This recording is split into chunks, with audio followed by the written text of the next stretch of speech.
Hi and welcome to today's episode of Country Pumpkin. And today we're going to be discussing all things Prim Decor, how we define it, how we use it, and any kind of variations of it.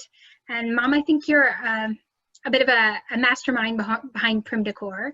But yeah, we are a mother and daughter team, and I'm one that just kind of observes mainly a lot of the things that you do, and I kind of absorb it a little bit. But you really have this huge creative streak. So yeah, your take on Prim and what's out there. Well, really, actually, I absolutely have been doing Prim for a long time and not even knowing it was Prim. Back in the 90s when I used to go to the arts and craft shops and just different places all over the place, and I would pick up little crafts that I had no idea that what I liked was Prim at the time. But nowadays, it's even harder to find, like on YouTube, Prim Decor, because now Farmhouse decor is really popular. But I have to say, on one site is absolutely excellent is Anne Clay, who she goes to like Country Pumpkin and places like that to go in and look for more little items for a house. And she is fantastic, as she's got this cousin of hers, Mel, who I love. I just love her property. She's got the cutest apartment I've ever seen, and it's full of Prim. They're both together are funny, they're refreshing, and you just fall in love with their ideas, and they give you so much as far as inspiration that you can change your own decor or go out and look for decor that is inexpensive.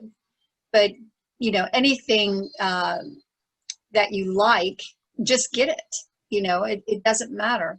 And there's always a place to fit it in if you like it. Yeah. What we do, we go shopping at jumble sales and car boots, which we should say we are from Ohio, but we've been living in England for the last 21 years now. And so as far as the decor here and what was in the States, this is so totally different trend that's going on over here. And they have their own English country, which is very similar to the Prim colonial, and which is very beautiful. And I have to say I implemented a lot of that because it's so Prim-like. But what is your take on Prim, Kim? I almost kind of see it as almost this kind of that country style arts and craft, but a bit more of a gothic overtone to it. Not so cutesy, but a bit more like grungified, a bit more kind of that little bit of that farmhouse vintage wear and tear look to it, or a bit darker. I kind of was a little confused at first when you heard about what things were Prim or the primitive style, but you start recognizing it a bit more. And sometimes it's minimalist to where it's more of maybe it's the signs and the artwork, not so much like little figurines here and there. But I suppose it's down to the individual of how they want to what objects appeal to them and how they integrate it in their space, whether it's their kitchen or living room. Yeah, I think with Prim, it borders on the line of folk art. Mm-hmm. And because you have the colonial pictures of, the little girl with the wagon and stuff like that. Looks like it was painted back in the 1700s. I absolutely adore things like that. I haven't actually done that yet, but I'm planning to. But yeah, it's very folk art in so many ways, especially if you do a collage on the wall, whether it's through pictures or painting. Mm-hmm. Yeah, like the pictures I have on the back wall here, it's not a complete finished collage, but it's kind of a mixture of things that like an old map to kind of like a historical painting, maybe images of animals like an otter, or even a really cute little mouse in a kitchen kind of style, like it's a mouse kitchen. So you can really integrate such randomly diverse images and make them really seem like a complete whole together. Yeah, and if you can't afford to go out and buy the old Prim pictures, or you can't find them, you could actually get prints as long as they're matte.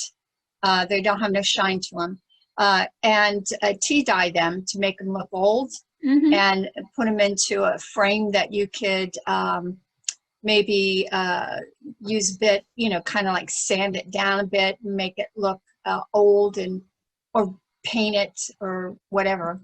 Well, you know how we've both worked on doing this kind of tea dyed and coffee dyed paper, and that's on our Etsy site. And that kind of has, somebody had made a comment saying that they used the paper when they purchased it. It was the perfect backing for matting. Yes. So they used it as their main kind of matting for their pictures, and they said it's perfect kind of vintage kind of look. So I think that works quite well as like a Prim essence decor, some sort of accent to it. So, because with Prim, it's all kind of like old looking, and in order to obtain that age looking tea dye, coffee dye, or anything, even if you have a doll, you can take a cotton ball and just put tea on that. When you boil it down and it's cold, you could do either warm tea or hot tea or cold tea, and just apply that, and it gives it that old age, like it's been sitting up in the attic for 50 years. Absolutely. So, even curtains. Oh gosh, yeah.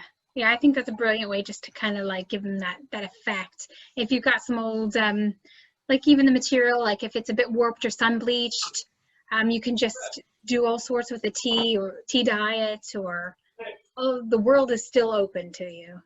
Yeah. I have a couple things, and like, would you say that this is more Prim, or would you say that this is a bit more kind of farmhouse, or how would you describe it? It's something that you made, which I think is absolutely adorable.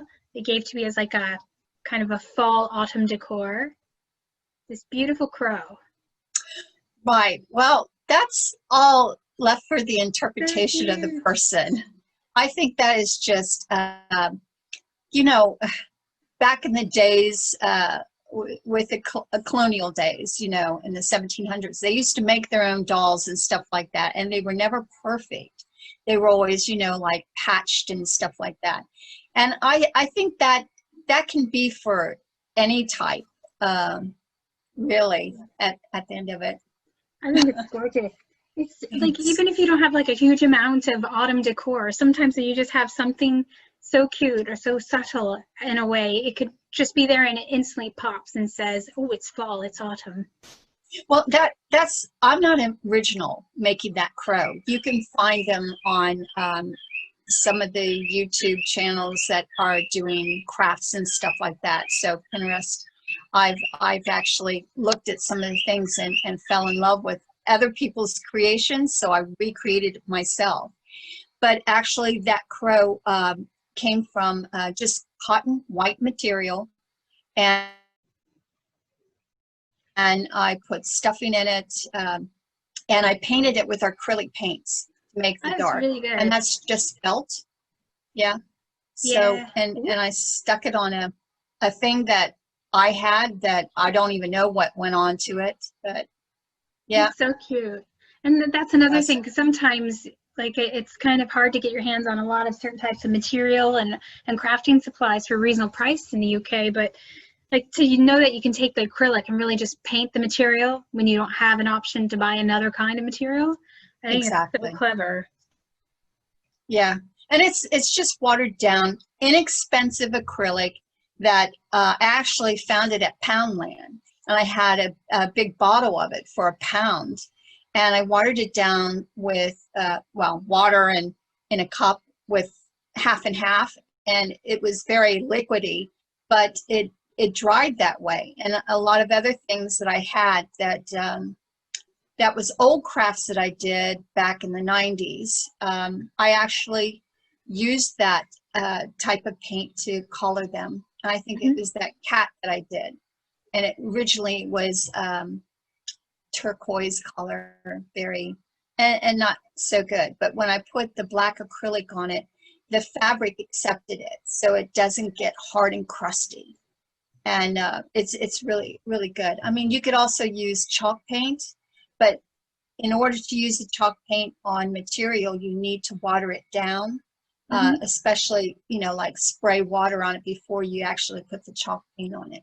But acrylic paint is inexpensive, far more inexpensive than chalk paint would be to use it. I have, because these kind of have entered in conversation between you and me in recent days, and so I had to bring them just to kind of like feature them. They're over 20 years old, possibly 25, and I have a few varieties to show. And this is the one in the little pot. My cute little teddy.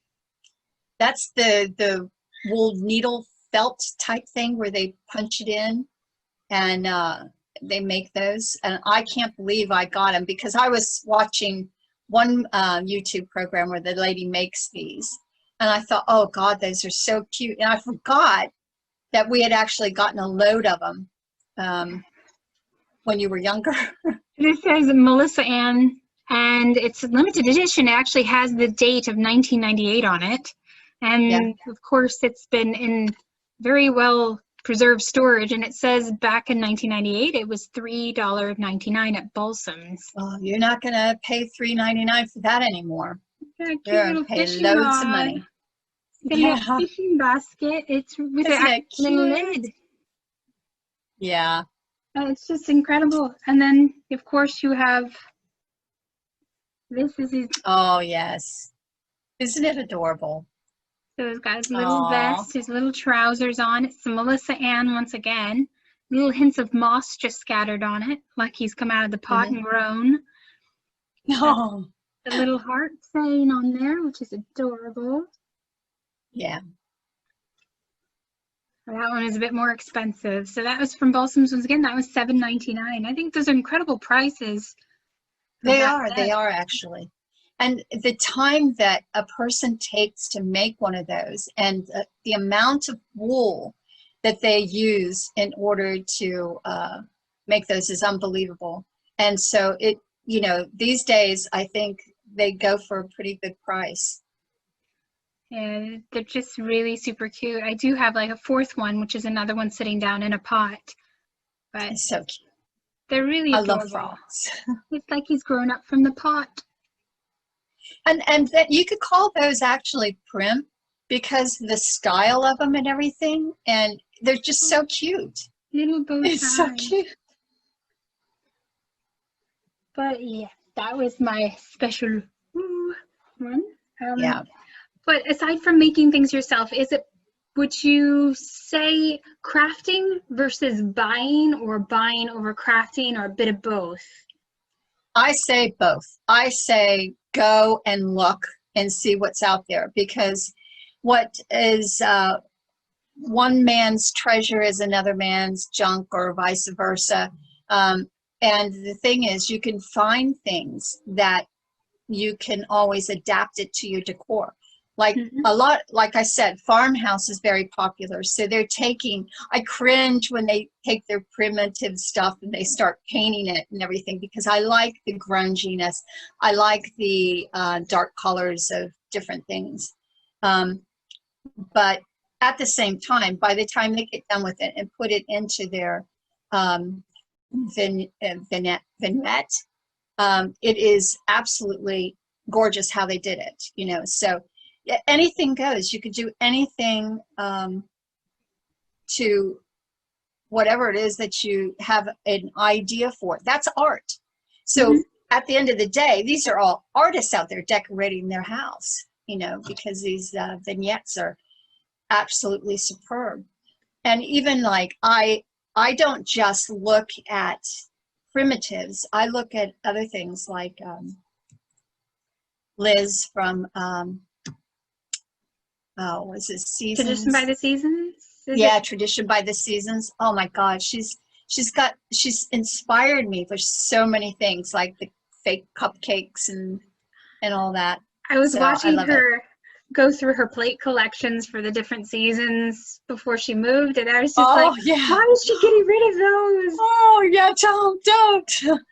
She loved, Spread the love. yeah, those pumpkin plates. They were lovely. Oh yeah, she's got good taste. She really has some excellent taste there. Yeah, I was kind of thinking, I know I didn't have a defined decorative style. I didn't know how I was going to do something or another in one room or another. But it's kind of like things that you like, there's a way to meld them together.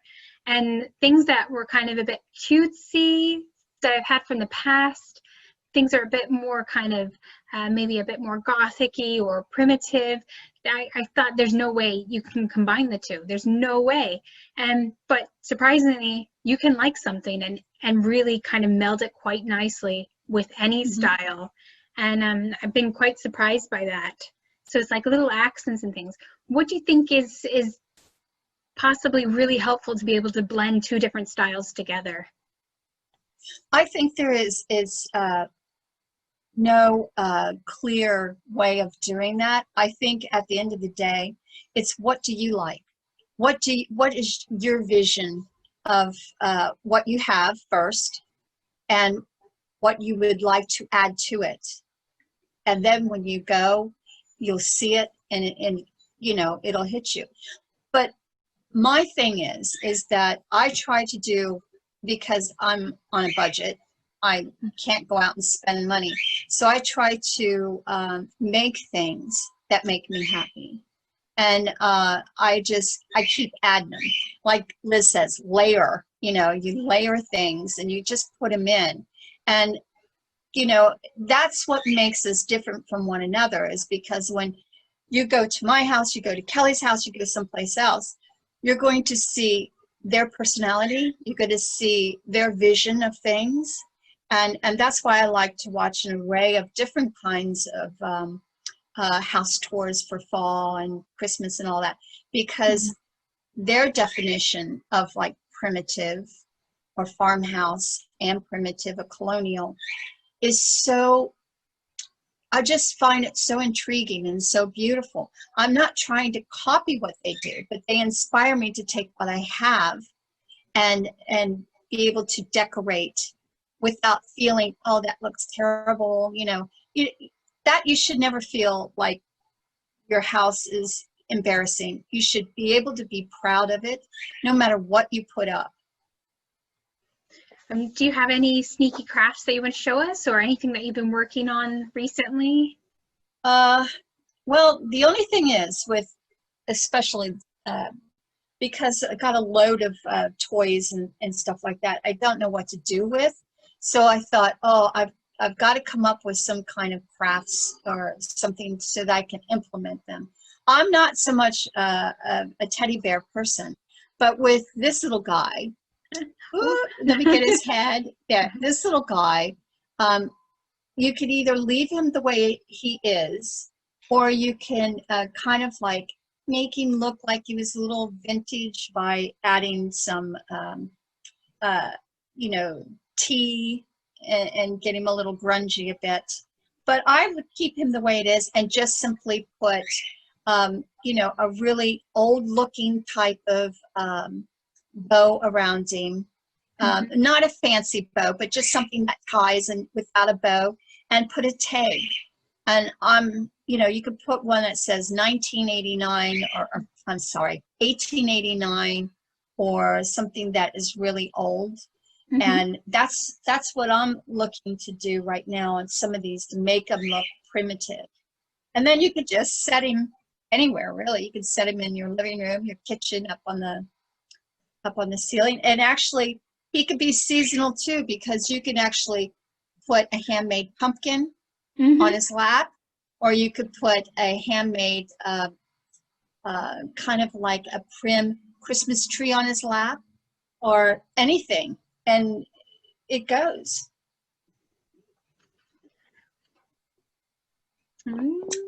I've got loads of stuff, you know, that not all of it is Prim, I tell you. I keep Oh, looking at the lovely truck behind you with the pumpkins in it. I just keep yeah, thinking, we've been looking for pumpkins for ages, and it's like you're not allowed to even find pumpkins until October, apparently. yeah. And there's not really pumpkin patches around the UK that is common knowledge. And so I get to have what you helped me with, at least create my own little pumpkin patch. Yeah. So Colorful. yes, and they're very long lasting. Yeah. I guess it's not so bad making your own pumpkin patch. But hopefully we will find those pumpkins.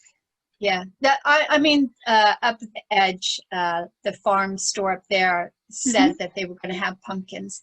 Now the thing is over here, I know in all the areas that I've been to, they don't have corn stalks like you see in some front porches in America, where they have the corn stalks, and then they have the, you know, blocks of hay, and then they have the pumpkins on that. They don't do that over here. Not that I know of. They could do someplace else, but where I'm at, you don't see one.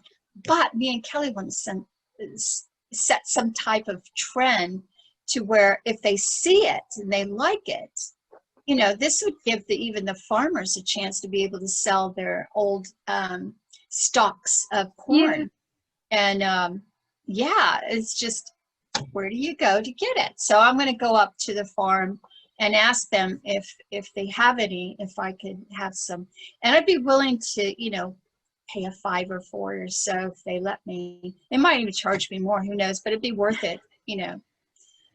But they should be having pumpkins. There are pumpkin places that do have pumpkins. And now I think recently, within the last 4 years or so, pumpkins are getting more popular. Usually they bought them to bake them and to make, you know, they're really not into it 100% of pumpkin pie, because it is England here.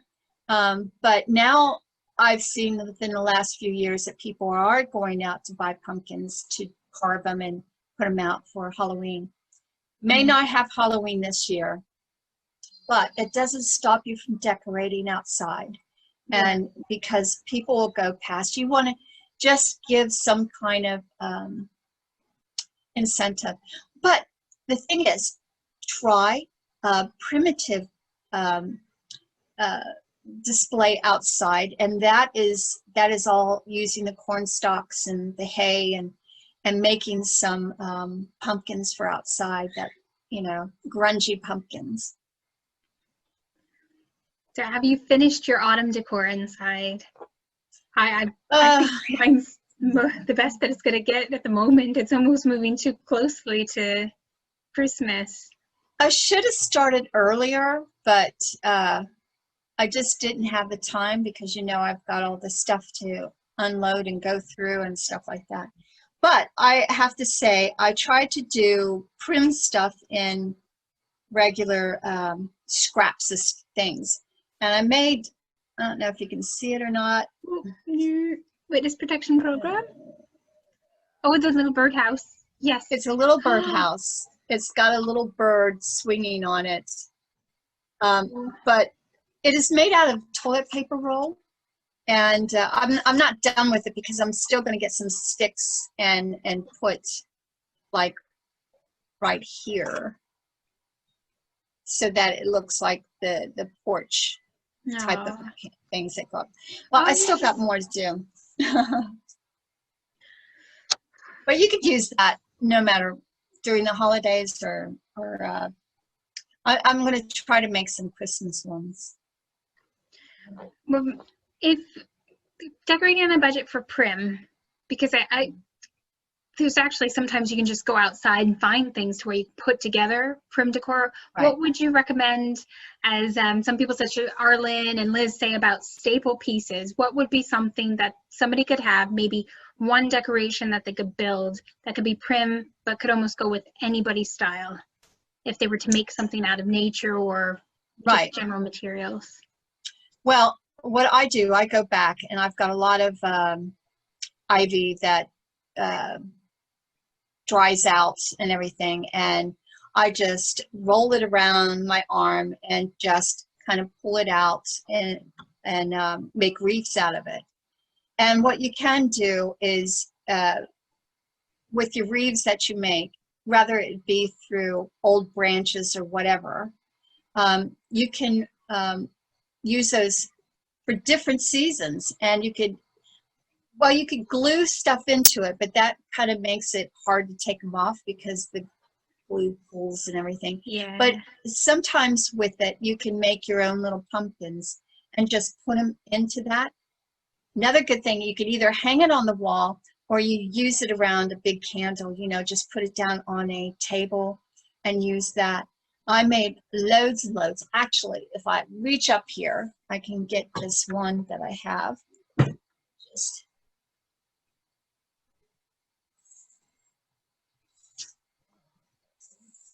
Ooh.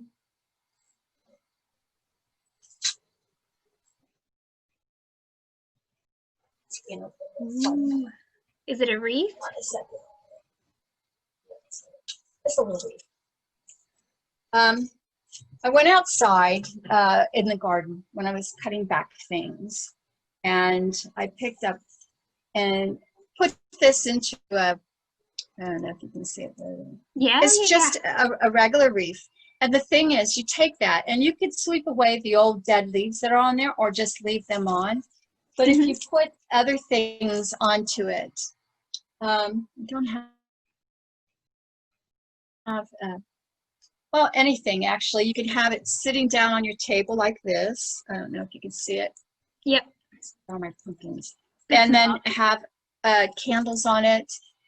You could put, for Christmas time, you can put pine cones that you find from outside or you collect when you're walking. And tree, like pine trees or, you know, like scraps. If you got a real tree and you just trim it, you could put that, or, you know, just stuff it in. Just stuff it in, because you can pull that back out. It's not hard to make these. Don't ever let anybody tell you it's hard. You can't do it, because if I can do it, anybody can. And it's just wrapping it around. If you find that the vines or whatever you get is too hard to do in the snapping, just soak them. Put them in the tub and soak them and get them wet, and then they'll bend really well.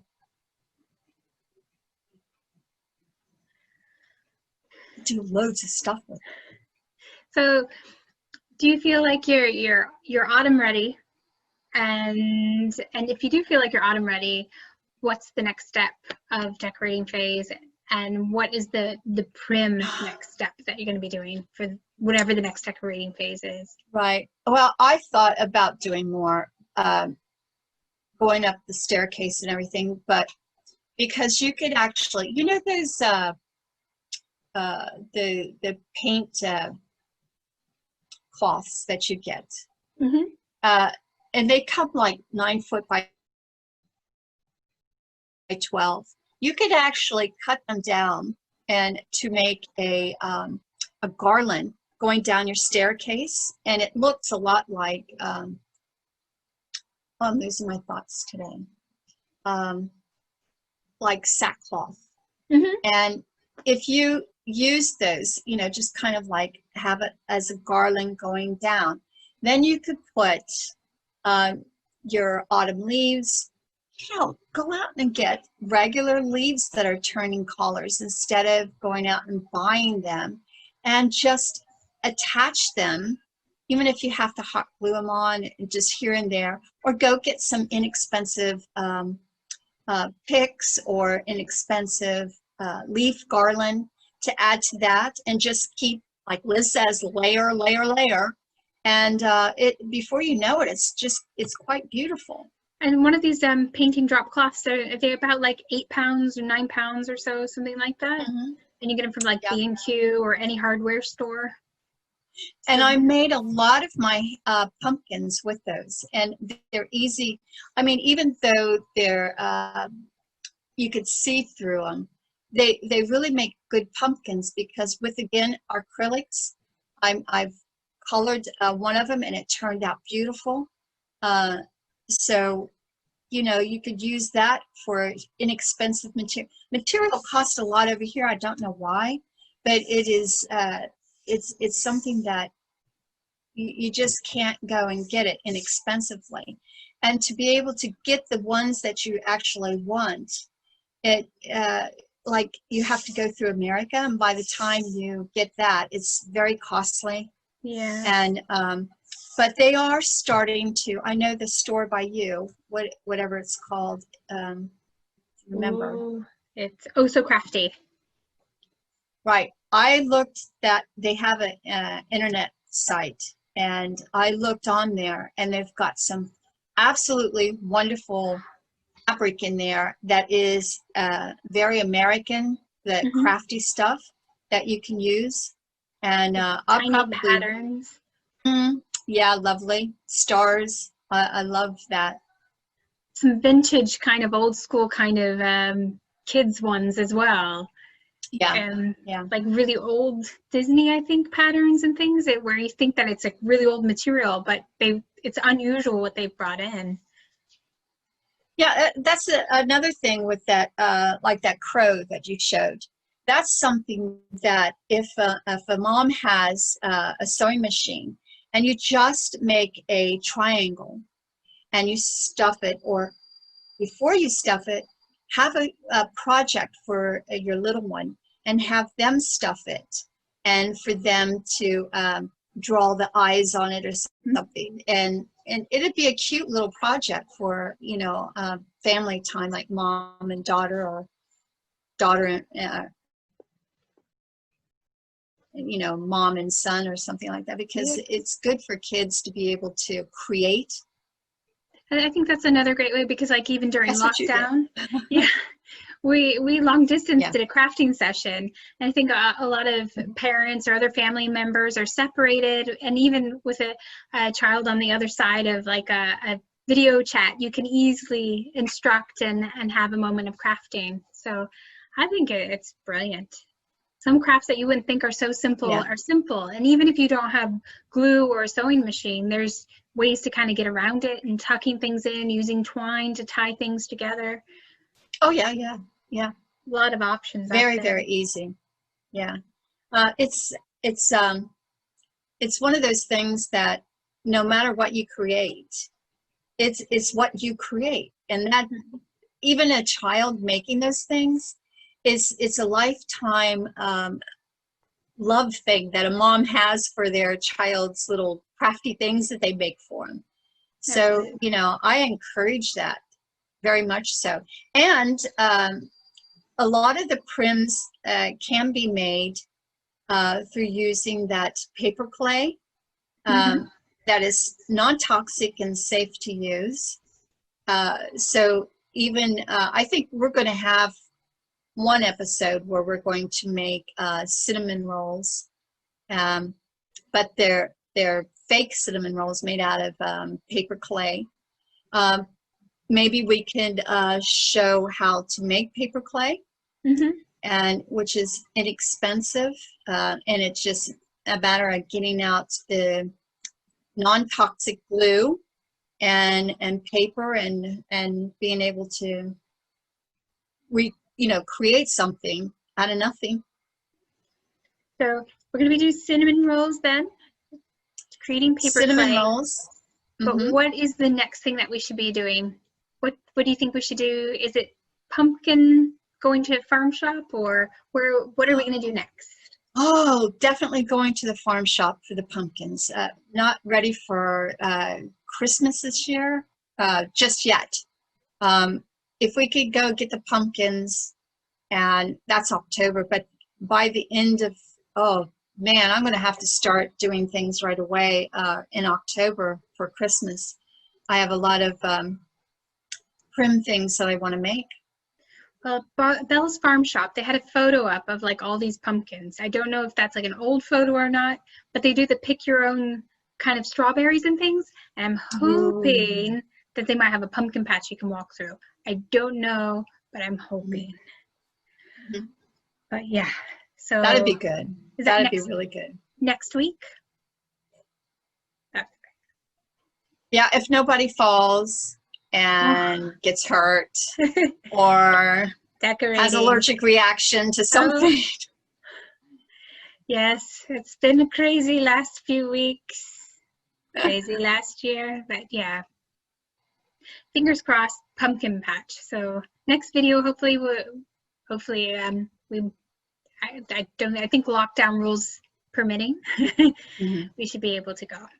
So I'm looking forward to that. I just want to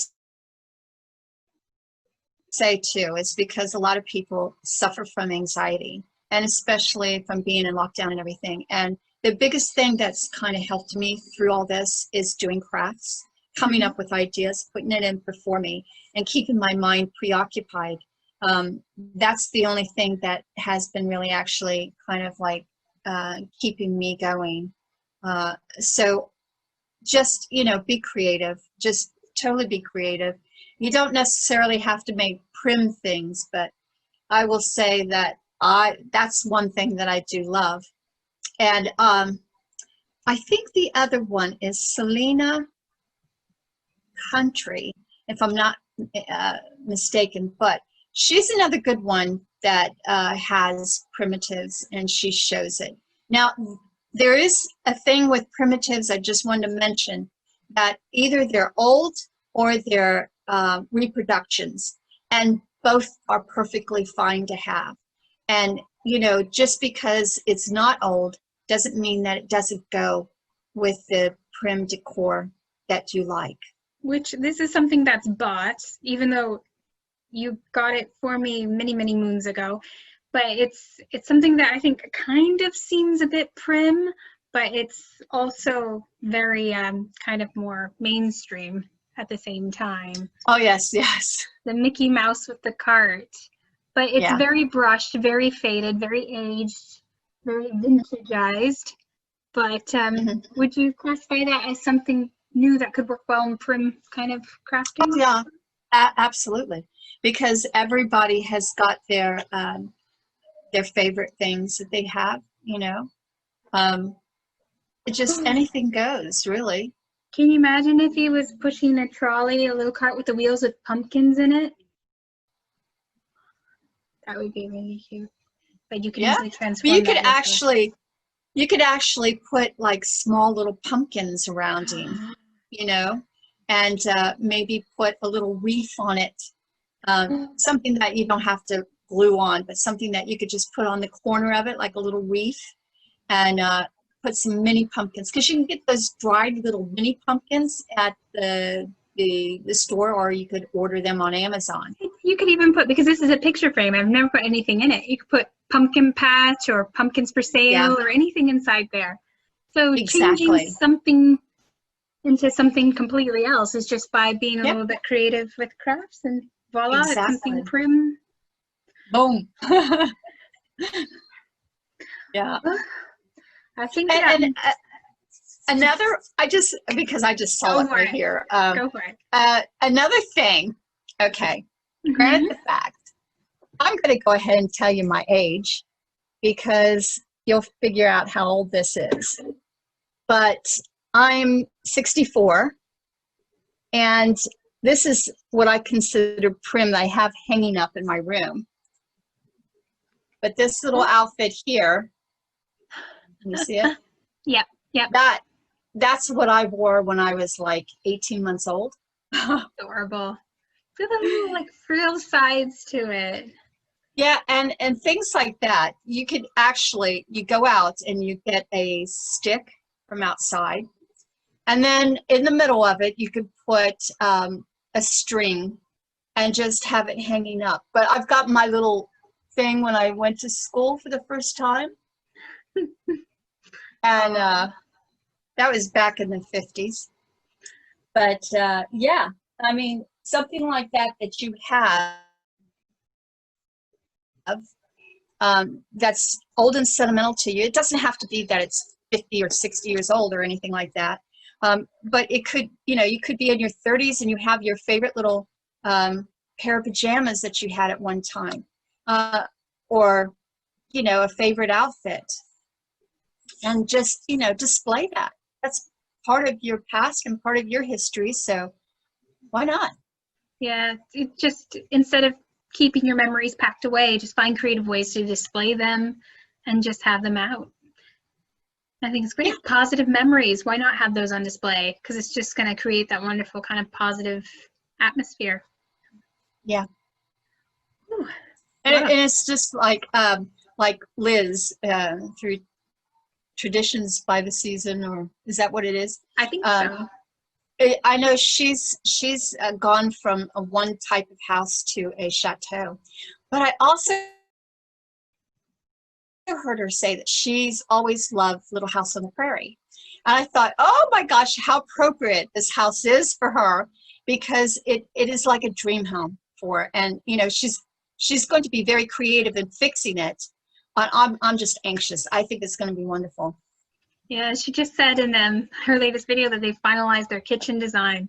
So that's going to be moving up to Christmas time, I think, when they're going to be having that done. Loads going on in that side. She's going to be super busy. So, and yeah, it's wonderful.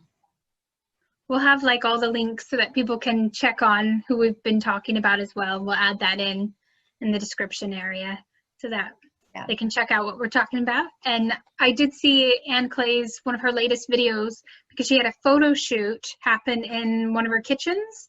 And so I got to see different displays and how she uses things, and how she has 2 stoves in the one kitchen, but she keeps the one and she puts like a big chopping board type thing on top, and very, very a noodle creative. board. Yeah. Yeah. So yes, definitely, it's very inspiring what all these kind of creative elements. And just remember, you don't have to have a huge kitchen in order to be proud of it. You can have, mine is very, very small, and I'm not one that holds back from decorating. I will tell you that. I love to decorate. I love to put things that I love inside my kitchen, and it is a very, very small kitchen. But the thing is, you use what you got, and sometimes when you fix it up, and it doesn't matter. It just doesn't matter. Whatever you like and how you fix it up is perfect. So you don't need to have that big, huge island or anything else in your home. I've inherited your big, huge island for the moment.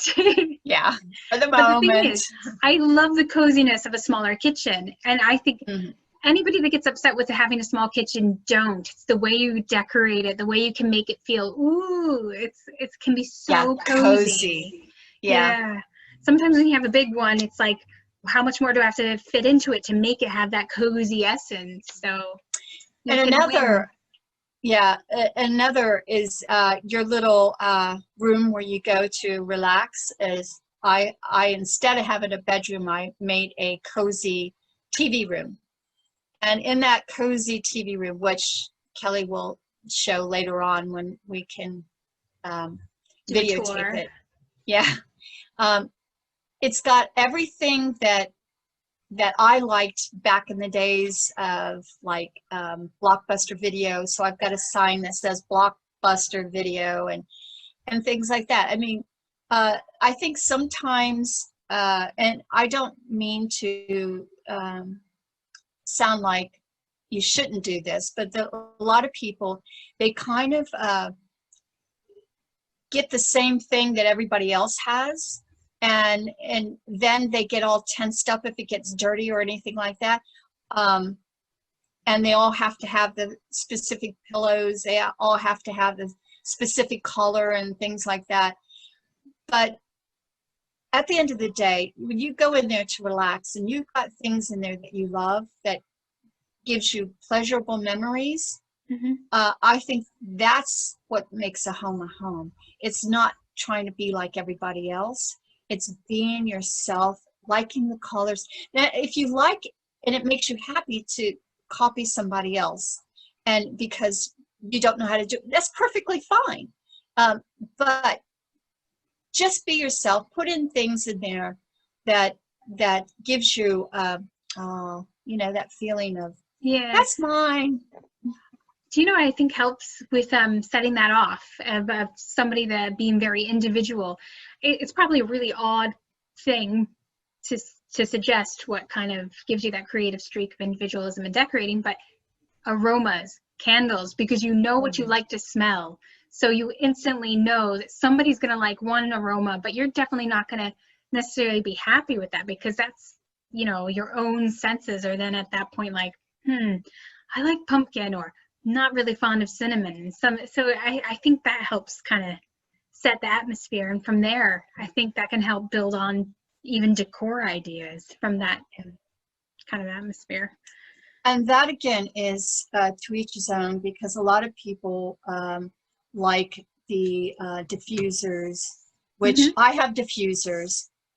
They swear by them. That's fine. A lot of people just use soy candles. But you know, everything that you've had in the past that you used back then, and there's always somebody coming up saying, oh, you shouldn't be using that because it's toxic, or you shouldn't be doing that.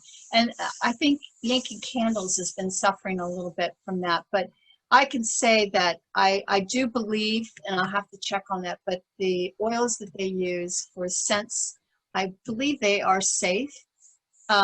So if anything, you know, check it out first, because sometimes people have got allergies that will affect them, even with the different types of diffusers rather, with the types of oils that are in there. Sometimes you can be allergic to those too. So you need to be very careful what you use. But also, it is very important to have that sense of smell that kind of brings back. My favorite is pumpkin spice.